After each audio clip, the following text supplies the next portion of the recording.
আপনি শখ করে একটা বিড়াল পালা শুরু করবেন। বিড়ালটা আপনার পায়ে পায়ে ঘুরবে, আপনার প্লেট থেকে একটু করে খাবার নিয়ে খাবে। আপনি ওর একটা নাম রাখবেন, ওই নাম ধরে ডাকলেও আপনার কাছে দৌড়ায় চলে আসবে, আপনার কোলে বসবে, আপনার বুকের উপরে উঠে একটু ঘুমাবে। আস্তে আস্তে দেখবেন করে ছাড়া আপনার ভালো লাগতেছে না, ওর একটু আদর না করলে আপনার ভালো লাগতেছে না, আপনি চোখে হারাবেন। এভাবে ওর সাথে একটা বন্ধুত্বের সম্পর্ক গড়ে উঠবে, একটা আত্মিক সম্পর্ক, গভীর ভালোবাসার সম্পর্ক। আর কয়েকদিন পর দেখা যাবে কেউ হঠাৎ করে আপনাকে ছেড়ে দুনিয়া ছেড়ে চলে গেছে। মানুষ বলবে কি কি হয়েছে, একটা বিড়ালই তো গেছে, কিন্তু বিড়াল যে আসলে আপনার কি ছিল ওটা আপনি যারা কেউ বুঝবে না।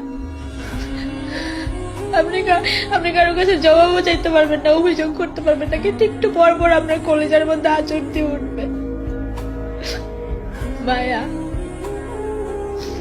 আজকে মিনু চলে যাওয়ার 1 বছর হয়ে গেছে। মায়া জিনিসটা খুব খারাপ।